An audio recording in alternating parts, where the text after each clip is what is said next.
नमस्कार, मैं अमित स्वागत करता हूँ मेरे इस यूट्यूब चैनल पे। हम लोग उसी सीरीज़ को कंटिन्यू करेंगे। पार्ट 1 में हम लोगों ने देखा कि माइक्रोमैक्स किस तरह से राइज़ किया और आज हम लोग उसके फॉल पे डिस्कस करेंगे। तो क्या-क्या रीज़न थे कि माइक्रोमैक्स आज इस मुकाम पे है कि हम लोगों को दिख नहीं रहा उसका हैंडसेट। तो बट इसको स्टार्ट करने से पहले मैं आप लोगों को हमारे जो पार्ट 1 में था उसमें से कुछ की पॉइंट्स को मैं डिस्कस करना चाहता हूँ, जैसे कि उनसे हम लोग क्या सीख सकते हैं। तो अगर हम लोग पूरे स्टोरी को देखें, पुराने वीडियो को अगर आप देखेंगे तो पूरे केस स्टडी को देखेंगे तो 3 पॉइंट्स उन्होंने काफ़ी अच्छे से अडॉप्ट किया माइक्रोमैक्स ने। पहला चीज़, उन्होंने सही टाइम पे गैप को आइडेंटिफाई किया, जो कि मैंने डिस्कस किया था कि इलेक्ट्रिसिटी प्रॉब्लम थी और लोगों को काफ़ी परेशानी का सामना करना पड़ता था मोबाइल को चार्ज करने के लिए।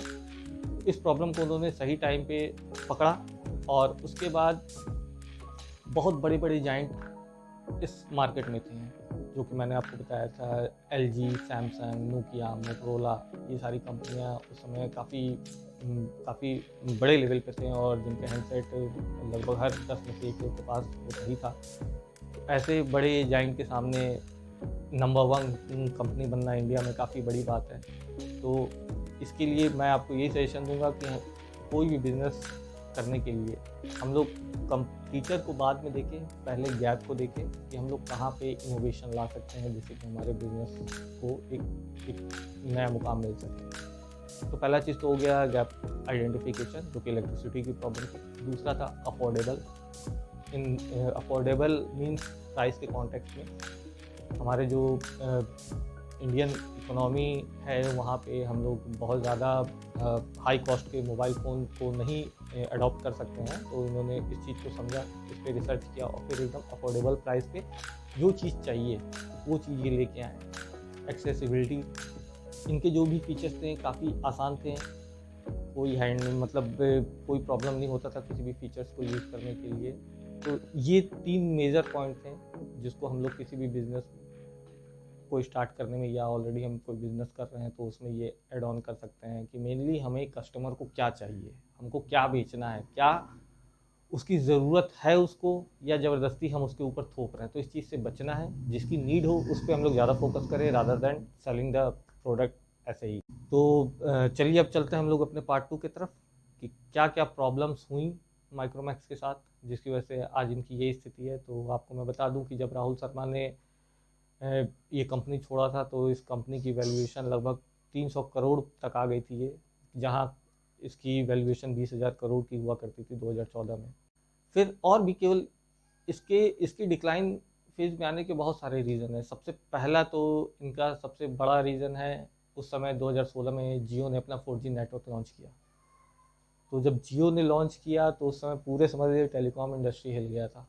जितने भी ये सब मैन्युफैक्चरर थे इनको भी नुकसान हुआ, क्योंकि इनके जो माइक्रोमैक्स के सेट थे वो 2G और 3G को सपोर्ट करते थे और जियो ने 4G को लॉन्च किया और काफ़ी समय तक तो इन्होंने फ्री में भी डेटा को दिया, free calling, free data use, free internet कुछ महीनों तक। तो ये चीज़ इनके माइक्रोमैक्स के कस्टमर को काफ़ी प्रेरित किया कि हम लोग अब स्विच करें। तो जिसकी वजह से इनके कुछ कस्टमर बेस लॉस हुए। दूसरा सबसे ब्लंडर मिस्टेक हुआ, इनका जो इन्वेंट्री था वो बहुत ज़्यादा था। जैसे कि मैंने अपने पुराने वीडियो में ही बताया था, इन्होंने लगभग 40 प्रोडक्ट लॉन्च किए हुए थे 5,000 से 10,000 के बीच में। तो एक बहुत बड़ी मात्रा में इनके पास इन्वेंट्री थी और उस इन्वेंट्री को किनारे रख के हम 4G पे आए तो ये एक काफ़ी बड़ा चैलेंज था उनके लिए, क्योंकि उसके लिए एक अच्छा खासा फंड की भी ज़रूरत होती। तो उन्होंने बहुत ज़्यादा ही मात्रा में इन्वेंट्री रखा हुआ था। तो इस चीज़ को हम लोग सीख सकते हैं कि हमको इन्वेंट्री उतनी ज़्यादा मात्रा में नहीं रखनी है, हमको लॉन्ग टर्म के बारे में भी सोचना है, क्योंकि only change is the constant. कब कौन सी टेक्नोलॉजी अडॉप्ट होगी वो कोई नहीं कह सकता है। तीसरा, ये अपने प्रोडक्ट को चाइना में मैन्युफैक्चरिंग कराते थे क्योंकि चाइना में सस्ता पड़ता था। तो शॉमी, ओप्पो, वीवो, ये सारी कंपनियां जो हैं इन्होंने भी इंडिया में अपनी अपॉर्चुनिटी देखी और एक काफ़ी बड़ा पैसा इन्होंने एडवर्टीजमेंट पे खर्च किया, जो कि अगर आप लोग को ध्यान होगा तो हर जगह ग्रीन ग्रीन ओप्पो का हम लोग को दिखता था, हर एक आउटलेट पे, हर एक मोबाइल छोटे से छोटे दुकान पे। तो इन्होंने एक ह्यूज इन्वेस्टमेंट किया, इनको एक अच्छी अपॉर्चुनिटी मिली और ओप्पो, शॉमी, MI, इनके जो प्रोडक्ट थे एकदम कम प्राइस पे अच्छे फीचर्स के साथ ये कस्टमर को सेल करते थे, जिसको ईजिली कस्टमर ने अडॉप्ट किया। उस समय मेक इन इंडिया का कॉन्सेप्ट भी आ गया था, तो मेक इन इंडिया के कॉन्सेप्ट से ये जो सारी कंपनियां थी, चाइनीज़ कंपनी, ये इंडिया में मैन्युफैक्चरिंग करने लगी थी, और जिससे कि लोगों के अंदर इसको अडॉप्ट करने की इच्छा भी आने लगी। अगले पॉइंट की अगर हम बात करेंगे तो माइक्रोमैक्स क्वांटिटी पे ज़्यादा फोकस करते थे रादर देन क्वालिटी। अब ये सारी जो कंपनी आती है, एमआई, शाओमी, उसके बाद ओप्पो, ये सारी कंपनियों के फीचर्स, कैमरा इतने बढ़िया थे जो कि कस्टमर को काफ़ी पसंद आए, जिसकी वजह से कस्टमर उधर आए थे। और माइक्रोमैक्स की अगर हम बात करें तो ठीक था इनका, बट उस लेवल का नहीं था कैमरा फीचर्स, तो इस वजह से लोग दूसरे कंपनी की तरफ स्विच हुए। फिर अगला जो हम बात करेंगे, किसी भी बिजनेस के लिए सबसे बड़ा है कस्टमर सर्विस।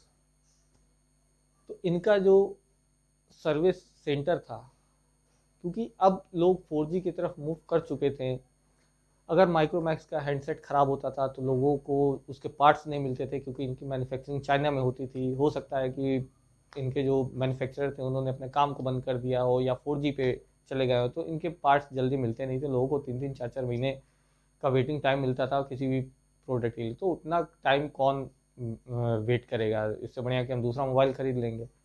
तो ये भी एक सबसे बड़ा मिस्टेक था इनकी तरफ से, इन्होंने अपने कस्टमर केयर की तरफ ज़्यादा ध्यान नहीं दिया था। और ये सारे कुल मिला के 5-6 पॉइंट जो थे, ये प्रॉब्लम क्रिएट कर गया माइक्रोमैक्स के लिए। तो इस वजह से इनका जो भी मार्केट शेयर था, समझ लीजिए कि 2018 में, जहाँ मैंने आपको बताया था 2014 में इनका मार्केट शेयर 16% के करीब था, वहीं पे 2018 में मात्र 2 साल के अंदर इनका मार्केट शेयर 3.4% आ गया था। तो ये एक बहुत बड़ा झटका था माइक्रोमैक्स के लिए, और रीढ़ की हड्डी टूटी जब जियो ने अपना 4G लॉन्च किया, और इनके पास इतनी ज़्यादा इन्वेंट्री थी कि उस इन्वेंट्री को ये करेंगे क्या। तो ये कुल मिला के ये सारे पॉइंट थे जिसकी वजह से माइक्रोमैक्स आज इस मुकाम पे है। बट अभी भी इन्होंने अपना काम बंद नहीं किया है, कर रहे हैं। बस हम लोग भी देख रहे हैं कि कब ये अपने आप को कोप अप कर पाते हैं इस चीज़ से। तो अगर आप लोगों को वीडियो अच्छा लगा हो तो प्लीज़ इसको लाइक करिए, अगर आप नए हैं तो इसको सब्सक्राइब करिए।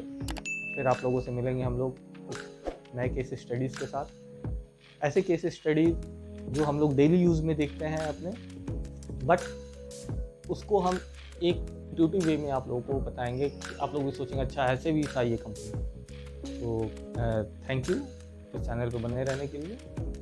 मिलते हैं हम लोग नेक्स्ट वीडियो।